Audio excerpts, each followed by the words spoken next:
Chapter 8, Gangway for the Princess. On Monday, Fran got to school before the first bell. She pulled open the heavy front door. Her heart pounded in her chest. Even though she had told Mom and Dad that she was sure to get the part, she worried. What if the third grade teachers didn't want a princess with red hair? What if they didn't want a princess with big feet? What if they picked Tiffany?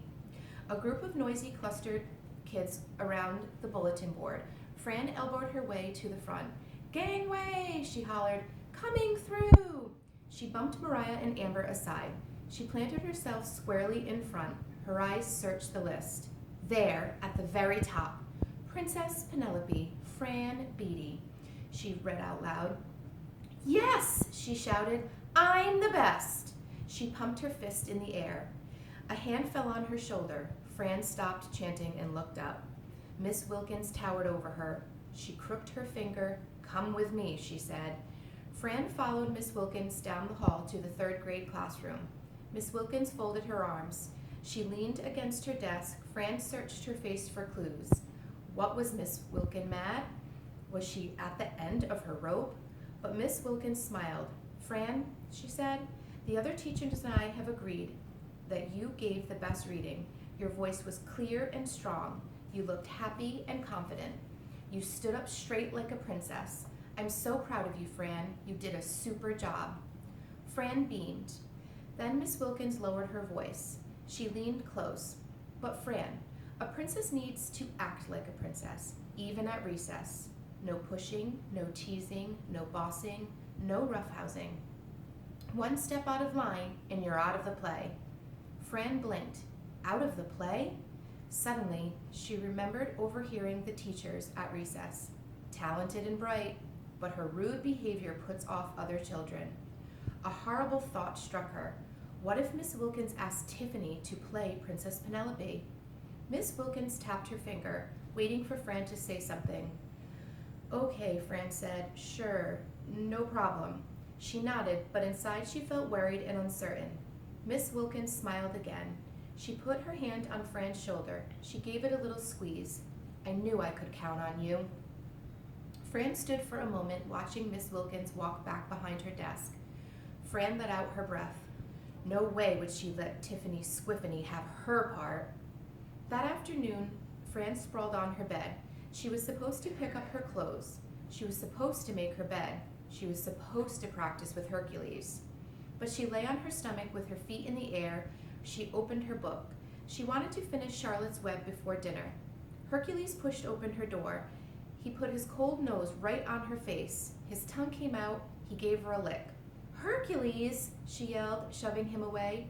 He sat back on his haunches, his mouth stretched wide, his tongue out, grinning. She couldn't help herself. She grinned back. She closed her book. She couldn't read with Hercules licking her. She swung her feet over the edge of the bed. "Help me make my bed," she ordered. Hercules wagged his tail. He grabbed the edge of her bedspread as she tried to smooth it out. She pulled, he tugged. She pulled harder. Hercules growled and shook the bedspread. This was getting nowhere. Hercules might rip the bedspread. Fran let go of it so it wouldn't tear. She flopped down on the floor. Hercules pushed his nose under her arm. She scratched behind his ears. His tail thumped the floor. She spotted the cardboard box of old clothes. Something pink caught her eye. Fran dug through the box. Mom must have cleaned out her own closet too. The bottom of the box, Fran found a pink dress. She pulled it out and held it up. A party dress of Mom's? She quickly pulled it over her shorts and t-shirt. She looked in the mirror. A vision in pink stared back. "Princess Penelope," said Fran. "Is that you?"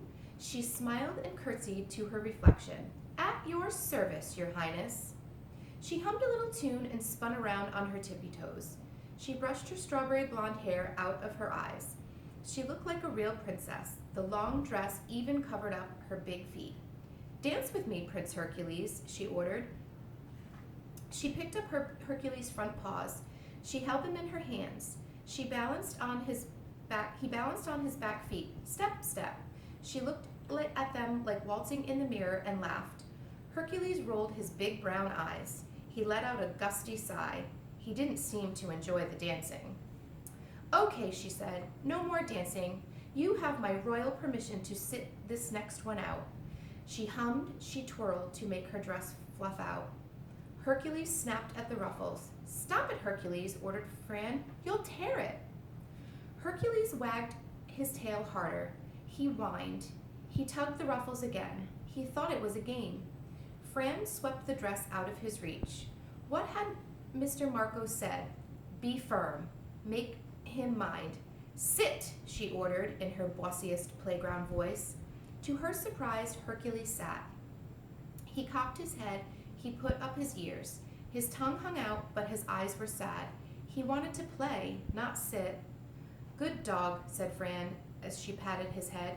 Come on, let's go do your homework. I can dress up later. She dropped the princess dress on the floor. She and Hercules bound down the stairs. Plenty of time to be a princess later. Right now, she and Hercules had much better practice. She wanted to show Mom what a good puppy he could be. And that's the end of chapter 8.